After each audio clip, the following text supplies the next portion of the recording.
Terima kasih kepada bapak-bapak, ibu-ibu, saudara-saudara sekalian yang mengucapkan bela sungkawa atas kepergian Paus. Saya sendiri menerima pernyataan resmi dari Vatikan melalui yang disebut Dewan Para Kardinal di Vatikan. Ketika saya menerima berita itu, sudah dikatakan isinya Romo Ulun, saya tidak percaya. Karena apa? Karena kemarin Paus Fransiskus masih hadir di tengah-tengah umat ketika seperti biasanya pada hari Minggu menyampaikan berkat untuk kota dan untuk dunia. Saya lalu bertanya kepada Nuncio, Duta Besar Vatikan untuk Indonesia. Beliau menjawab, benar. Lalu saya konfirmasi lagi dengan Duta Besar Indonesia untuk Vatikan. Bapak Duta Besar Indonesia untuk Vatikan juga mengatakan benar. Sesudah itu, saya mencoba mencari informasi dari Kedutaan Besar Kedutaan Besar Vatikan untuk Indonesia. Belum banyak yang dapat disampaikan, karena Dewan Para Kardinal baru akan bertemu untuk membicarakan hal-hal yang konkret besok pagi jam 9 waktu Roma. Informasi yang disampaikan oleh Duta Besar Vatikan untuk Indonesia adalah masa berkabung di Vatikan itu 9 hari. Jadi 9 hari sejak hari ini baru akan dilaksanakan pemakaman. Sementara itu, pemilihan paus yang baru itu mesti dilaksanakan 15 hari sesudah paus meninggal. Jadi bisa dihitung kira-kira 9 hari, hari ke-10 itu yang mana, hari apa, lalu konklav itu akan diadakan dalam waktu 15 hari sesudah wafat. Berapa lama konklav itu akan berlangsung tergantung dari keadaan. Sementara itu, besok pagi Kedutaan Besar Vatikan akan memulai membuka kedutaan bagi saudara-saudara kita yang ingin menyampaikan bela sungkawa atas kepergian Paus. Dan besok pagi juga Kedutaan Besar Vatikan untuk Indonesia baru akan menyampaikan pernyataan resmi berkaitan dengan ini. Jadi yang sekarang dapat disampaikan baru seperti itu secara teknis. Masih akan kita dengarkan dalam berita-berita selanjutnya. Besok Kamis sore akan ada misa arwah di Gereja Katedral jam 6 sore. Dan diharapkan paroki-paroki di seluruh Keuskupan Agung Jakarta juga akan mengadakan doa-doa arwah di parokinya masing-masing. Hal-hal praktis yang lain pasti akan menyusul pada hari-hari ini. Untuk sementara, informasi-informasi yang sudah pasti adalah yang seperti itu. Saya tidak tahu apakah yang bisa disampaikan lagi. Mungkin teman-teman wartawan ingin tahu sesuatu yang lebih daripada informasi yang sederhana ini. Seandainya ada, silakan. Ya, kita bagi dulu ya, 3 dulu ya. Tadi dari ujung, dari TV One, kemudian nanti kedua, lalu ketiga dulu ya. Nanti baru kemudian sesi kedua. Silakan nama dan media.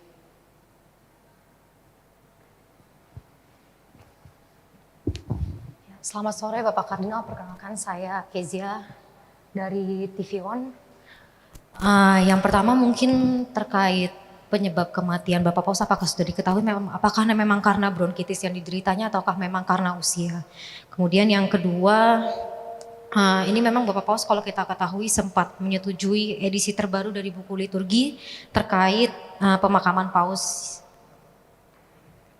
Nanti apakah sudah ada informasi, apakah nanti untuk liturginya apakah akan dilaksanakan menurut dari buku yang atau peraturan yang sudah disetujui oleh Bapak Paus? Kira-kira seperti itu, terima kasih.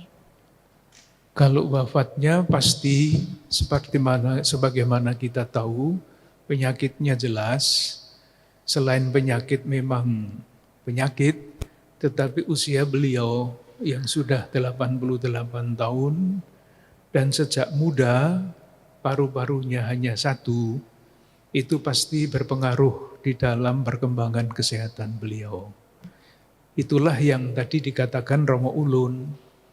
Menurut informasi, beliau meninggal dalam berita yang saya terima dari Dewan Para Kardinal, itu pada jam 7.45 waktu Roma tadi pagi. Tetapi pengumumannya baru dilakukan 2 jam kemudian, seperti biasa. Saya kira itu prosedur yang biasa untuk siapapun yang meninggal, tidak tiba-tiba diumumkan, tetapi menunggu sampai ada kepastian medis. Yang kedua, mengenai liturgi, pasti sudah ada yang mengatur, karena itu tadi yang belum dikatakan, yang kami katakan belum ada pengumuman resmi apapun, karena besok pagi para kardinal yang tinggal di Roma itu baru akan mengadakan rapat pertama besok pagi jam 9. Saya kira hal yang teknis, liturginya bagaimana dan sebagainya itu akan diputuskan dalam rapat itu.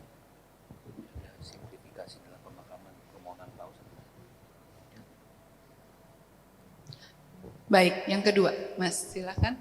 Ya. Ya, salam kenal, saya Juan Robin dari Narasi. Mungkin kita semua tahu bahwa Pak Kardinal Suharyo sendiri sering berjumpa dengan Paus Fransiskus. Dan saya juga ingat sekali saat kedatangan Paus ke Indonesia, Kardinal Suharyo juga menyebut bahwa hal yang patut kita perhatikan adalah kesederhanaan dari seorang Paus Fransiskus. Apa yang paling Kardinal Suharyo ingat gitu terkait dengan seorang Paus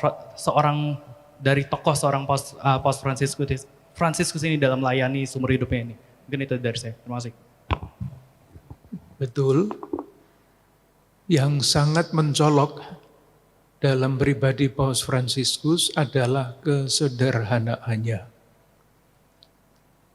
Kesederhanaan itu tercermin juga di dalam yang tadi ditanyakan, simplifikasi penyederhanaan upacara pemakaman Paus. Jadi bukan hanya ketika beliau masih ada di antara kita, beliau itu sederhana, tetapi bahkan ketika beliau sudah berpulang, tidak ingin upacara pemakamannya itu menampilkan kemegahan. Mungkin baik kalau masih dikatakan bukan kemegahan, tetapi keagungan. Beda. Dan keagungan itu justru itulah yang tampak di dalam pribadi Paus Fransiskus. Jadi beliau itu agung, mulia, bukan karena kekuasaan yang beliau punya sebagai kepala negara, tetapi justru kesederhanaannya. Dan kesederhanaan itu tampak di dalam pilihan-pilihan hidupnya. Jadi kita semua tahu beliau tidak tinggal di istana kepausan, tetapi tinggal di Casa Santa Marta, itu hotel di dalam kota Vatikan, tinggal bersama-sama dengan pelayan-pelayan Vatikan yang tinggal di situ. Ini bukan hanya masalah tempat tinggal, ini adalah sesuatu yang sangat simbolik. Beliau ingin mengubah wajah gereja yang monarkis menjadi gereja yang melayani. Dan itulah yang sungguh-sungguh menarik, karena di zaman sekarang ketika orang berlomba-lomba, bersaing, bahkan berlomba-lomba untuk mencari kekuasaan, beliau justru sebaliknya ingin menunjukkan bahwa jabatan itu bukan untuk diduduki, tetapi untuk dipangku. Beda ya, menduduki jabatan dan memangku jabatan. Beliau ingin dikenal sebagai pelayan. Dan yang seringkali dilupakan, saya tidak tahu apakah ini bisa mudah ditangkap apa tidak, pribadi yang seperti itu buah dari suatu transformasi yang lama. Transformasi pribadi itu sudah mulai ketika beliau berusia 17 tahun. Namanya Jorge Bergoglio. Pasti belum berpikir tentang menjadi paus dan sebagainya. Usia 17 tahun. Yang menentukan hidupnya, ini seringkali sulit untuk dipahami, yang menentukan hidupnya adalah pengalamannya akan Allah. Pada usia 17 tahun itu, entah bagaimana ceritanya panjang, dia mengalami sentuhan yang mendalam di dalam batinnya, yaitu wajah Allah yang memancarkan kerahiman. Ini Allah adalah Maha Rahim. Itu ditulis di dalam salah satu buku oleh seorang penulis yang juga ikut datang ke Indonesia waktu Paus berkunjung. Judul bukunya dalam bahasa Inggris, Nama Allah adalah Kerahiman. God is mercy. Pengalaman inilah yang mendorong transformasi pribadi Paus Fransiskus sampai sekarang. Dan kalau melihat lambang dari Paus Fransiskus, itu tulisannya Miserando atque eligendo. Persis itulah. Dalam bahasa Latin, pengalaman yang menyentuh pribadinya. Allah yang memancarkan kerahiman yang tanpa batas dan memilih seorang rasul yang namanya Matius. Nah, pengalaman dasar itulah yang menentukan pilihan-pilihan hidupnya. Maka jangan heran kalau dari segi yang paling sederhana sampai segi-segi yang paling penting, pilihannya itu jelas, keberpihakan kepada saudara-saudari kita yang terpinggirkan. Pilihannya selalu begitu. Jadi misalnya ketika beliau menjadi paus pertama kali keluar dari Vatikan, beliau pergi ke mana? Ke suatu pulau di Italia Selatan yang namanya Pulau Lampedusa. Pulau Lampedusa itu seperti Pulau Galang tahun 70-an di sini, tempat para pengungsi berlabuh dari Afrika masuk ke Eropa untuk mencari hidup yang lebih baik. Tidak semua pengungsi bisa mendarat di Pulau Lampedusa itu. Banyak yang tenggelam di laut. Maka pada waktu pergi ke sana, itu sudah pilihan keberpihakan. Berpihak kepada saudara-saudara kita pengungsi mencari hidup yang lebih baik tetapi tenggelam. Sehingga ia merayakan Ekaristi, ibadah, altarnya itu perahu yang rusak yang dipakai oleh para pengungsi itu. Pilihan. Sama dalam hal yang paling sederhana juga, kalau beliau merayakan ulang tahun, yang diundang bukan pejabat-pejabat Vatikan. Yang diundang adalah pengemis-pengemis yang kalau malam hari tidur di lapangan Santo Petrus itu. Pilihan sepatunya juga sama. Paus itu sepatunya seharusnya merah. Tetapi beliau tidak pernah menggunakan sepatu merah, sepatunya ya yang biasa-biasa beliau pakai itu. Jadi dari pilihan yang sangat menentukan kehidupan gereja, sampai pilihan pribadi yang sangat pribadi seperti sepatu, jam tangan dan sebagainya itu, selalu menunjukkan keberpihakan kepada saudara-saudara kita yang kurang beruntung.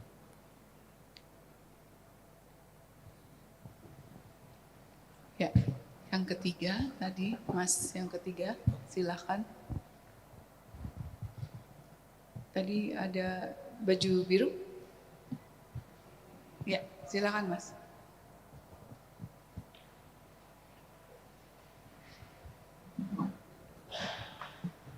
Perkenalkan saya Asfar dari kantor berita Antara. Pak izin melanjutkan, tadi kan dikenal dengan sosok kesederhanaannya begitu ya Pak. Pak Kardinal mungkin boleh diceritakan lagi ataupun mungkin apa sih Pak yang bisa diambil sifat-sifat selain kesederhanaan tadi yang Bapak sempat sampaikan ketika mungkin kunjungannya seperti kita tahu Bapak Paus Fransiskus ini memberikan contoh kepada kaum Katolik khususnya, mungkin ada nggak Pak momen-momen kebersamaan Pak Kardinal begitu dengan Pak Paus Fransiskus yang bisa dikenang atau bisa diceritakan dari segi kesederhanaannya ataupun tadi ketika berkunjung ke Indonesia tidak mau tinggal di hotel atau seperti apa Pak? Boleh, terima kasih. Kesederhanaan itu tidak hanya tampak ketika beliau berkunjung ke Indonesia. Nah, ketika beliau berkunjung di Indonesia pasti sangat dekat ya, karena kita bisa melihat dari dekat.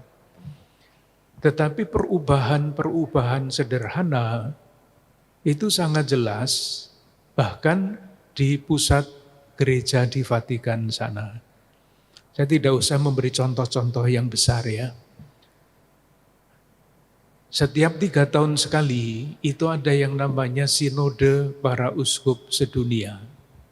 Saya ikut beberapa kali. Beberapa paus saya ikut, dari Paus Yohanes Paulus II, Benediktus, dan yang terakhir Paus Fransiskus. Sangat berbeda. Biasanya kalau ada sinode seperti itu, kami para peserta itu semuanya sudah duduk di ruangan. Menunggu paus datang, kami semua berdiri seperti yang biasa formal itu. Paus ini sejak awal tidak seperti itu, mengubah kebiasaan. Bukannya kami yang harus datang dulu, para peserta rapat itu, tetapi paus datang lebih awal, berdiri di pintu masuk, satu persatu disalami. Ini sesuatu yang sudah sangat istimewa. Ketika istirahat minum, biasanya kami minum di satu aula besar, paus disediakan ruangan sendiri. Paus ini tidak pernah mengambil posisi seperti itu. Beliau selalu bergabung dengan uskup-uskup yang lain, para peserta sidang, omong semau-maunya, bisa bergurau, bisa macam-macam.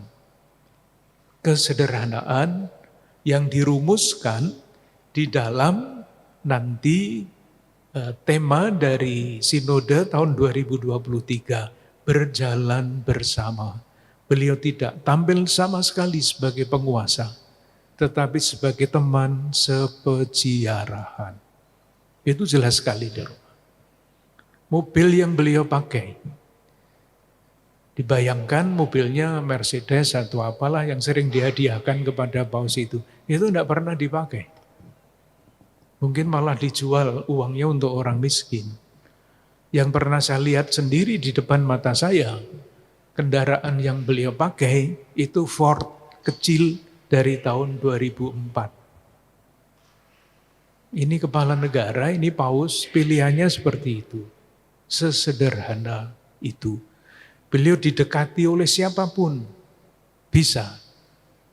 Dan pengawal-pengawalnya sadar betul bahwa paus ini seringkali keluar dari protokol yang disiapkan untuk mereka. Ketika datang di Indonesia, kita semua tahu pilihannya bukan mobil mewah, yaitu mobil yang paling banyak dipakai oleh masyarakat di sini. Tempat tinggalnya di Kedutaan Besar Vatikan untuk Indonesia. Saya pernah 2 kali dalam satu mobil bersama beliau. Beliau selalu bercerita, senang sekali berada di Indonesia. Senang sekali. Karena apa? Beliau selalu mengatakan, saya selalu melihat wajah-wajah dengan senyum. Tidak ada wajah-wajah yang sangar, yang marah, selalu dengan senyum. Saya dengar sendiri percakapan beliau dengan sopirnya. Jarang ya pejabat omong dengan sopir itu seperti temannya sendiri. Cerita ini saya senang sekali di sini, tolong berhenti di sini. Lalu dia mana permennya? Diberikan oleh sopir, dikasihkan anak-anak yang dibawa kepada beliau. Sempat-sempatnya mikir membawa permen untuk dibagikan kepada anak-anak yang senangnya bukan main. Mungkin permen itu tidak pernah dimakan, disimpan entah bagaimana. Sesederhana itu. Mobilnya juga tidak mobil tertutup. Waktu ditawari mobil yang jendelanya hanya bisa dibuka separuh, tidak mau beliau. Mesti mobil yang bisa dibuka, jendelanya dibuka sempurna. Sehingga tidak ada yang menghalang-halangi. Kesederhanaan seperti itu sungguh-sungguh menarik perhatian, bukan mengajar, tetapi memberi teladan. Dan justru itulah yang sangat menarik dan mengesankan, karena kalau hanya khotbah itu lewat. Tetapi kalau teladan, itu bisa menunjukkan kepribadian yang tulus.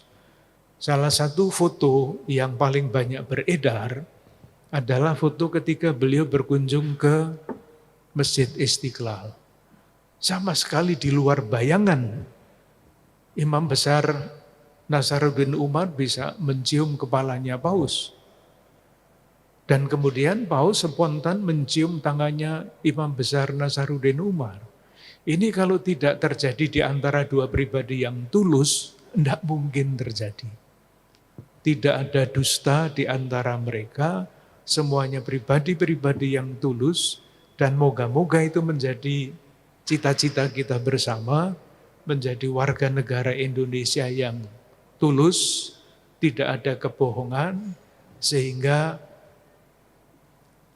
menjadi mencerminkan kemanusiaan yang sejati. Waktu foto itu dipasang di tanggalan katedral, ada di kamar tamu keuskupan, ada seorang uskup dari Kamerun yang melihat itu, kok bisa ya Imam Besar Istiqlal mencium kepalanya Paus, dan Paus mencium tangannya Bapak Nasaruddin Umar. Beliau langsung minta itu ya, tolong dicarikan, minta dibawa ke Kamerun. Karena beliau adalah ketua konferensi wali gereja Kamerun untuk hubungan antar umat beragama. Jadi mau ditunjukkan sebagai contoh, ini model dari kehidupan yang harmonis. Itukah yang dimaksud?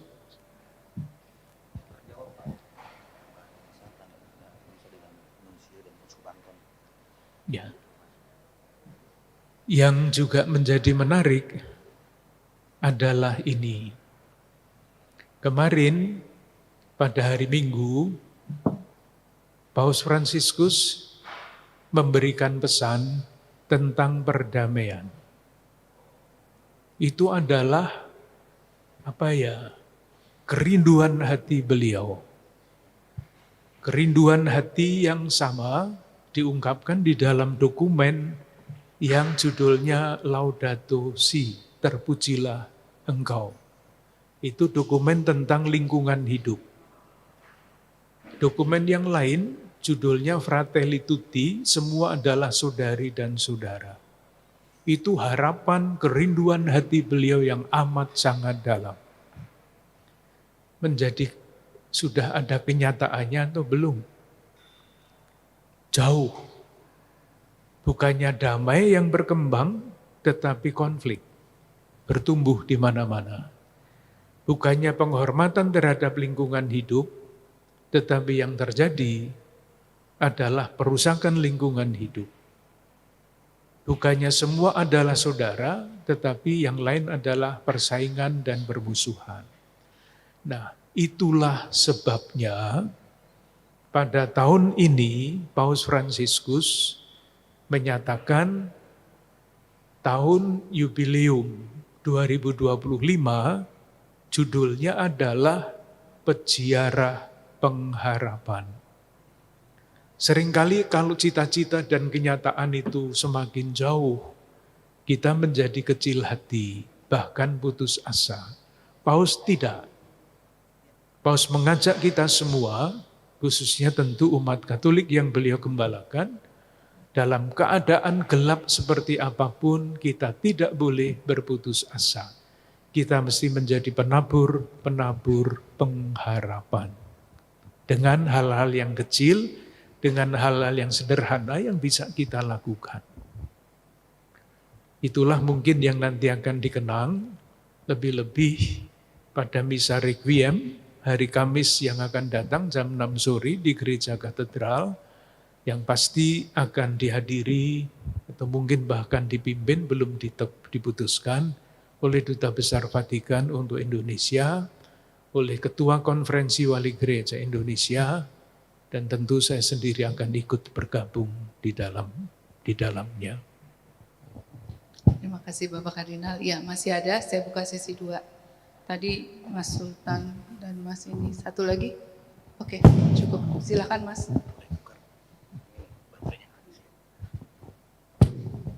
Mas Sultan, silakan.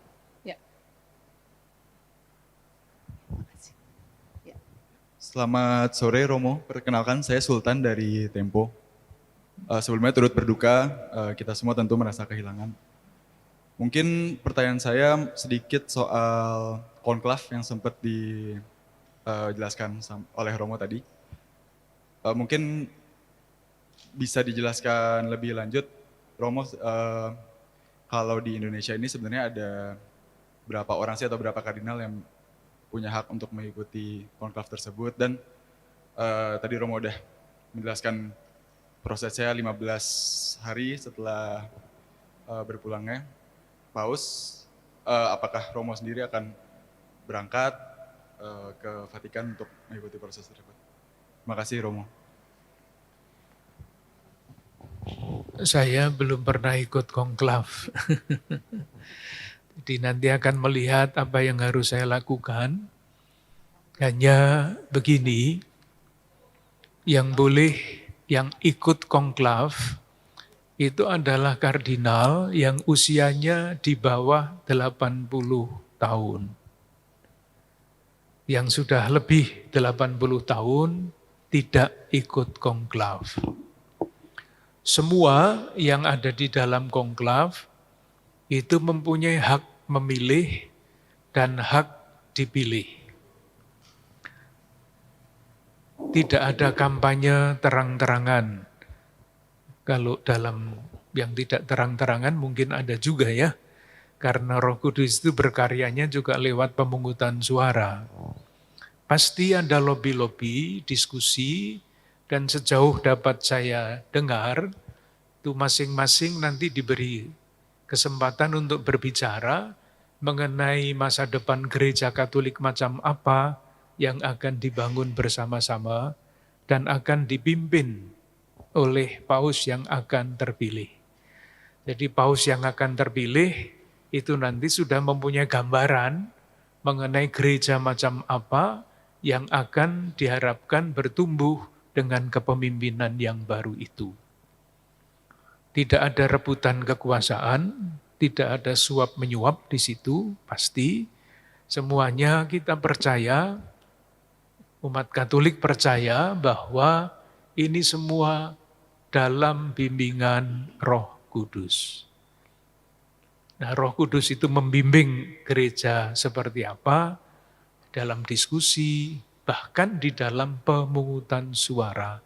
Ini bukan pemungutan suara seperti pemilihan umum, tetapi itulah salah satu bentuk ketika Roh Kudus berkarya menunjukkan jalan sampai nanti akhirnya terpilih pimpinan gereja Katolik yang diharapkan mampu untuk memimpin gereja dengan sumbangan-sumbangan pikiran yang dikumpulkan dari para peserta konklav.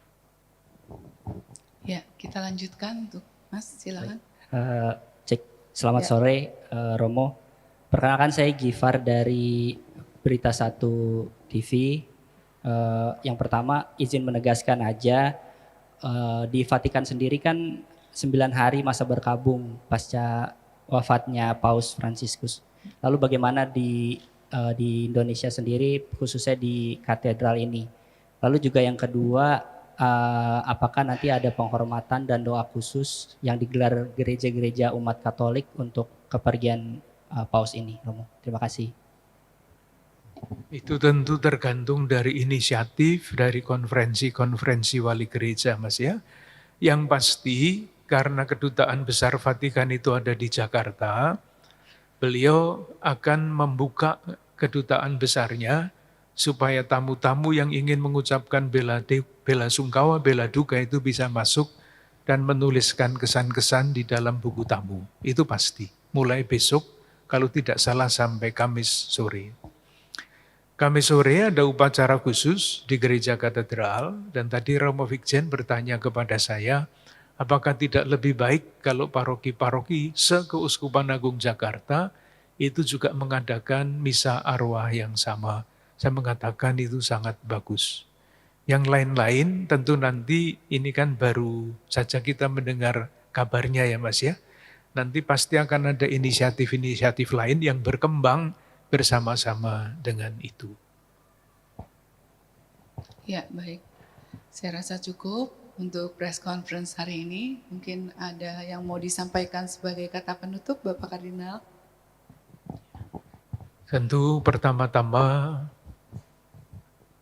saya ingin mengucapkan terima kasih kepada para sahabat yang dengan tulus menyampaikan ucapan bela duka atas berpulangnya Paus Fransiskus. Kita semua kehilangan karena beliau adalah seorang pemimpin, bukan karena kekuasaannya beliau menjadi terkenal, tetapi justru karena kesederhanaannya. Bukan karena pidato-pidatonya beliau itu menyebar pengaruh, tetapi justru karena keteladanannya. Kita bersyukur, khususnya umat Katolik pasti bersyukur, karena kepemimpinan beliau sejak tahun 2013 sampai dengan tahun 2025, tentu harapannya berkat doa-doa kita semua, nanti terpilih Paus yang baru, yang dapat selalu membuat gereja itu diperbaharui sesuai dengan tuntutan zaman. Menjadi gereja yang relevan, menjadi gereja yang signifikan, tidak triumfalis, tetapi menjadi gereja yang berziarah bersama-sama mencari Tuhan dan membangun dunia ini menjadi kemanusiaan dengan meluhurkan martabat manusia, karena itu adalah landasan dari segala yang dapat dibangun di atasnya. Terima kasih Bapak Kardinal. Dengan demikian kita tutup press conference pada hari ini di Geraha Pemuda Lantai 1 bersama dengan Bapak Kardinal Ignatius Suharyo, Uskup Keuskupan Agung Jakarta, didampingi oleh Romo Thomas Ulun Ismoyo PR, selaku Wakil Sekretaris Keuskupan Agung Jakarta. Terima kasih dan mohon maaf jika ada kekurangan dan salah kata. Kita tutup, Tuhan memberkati.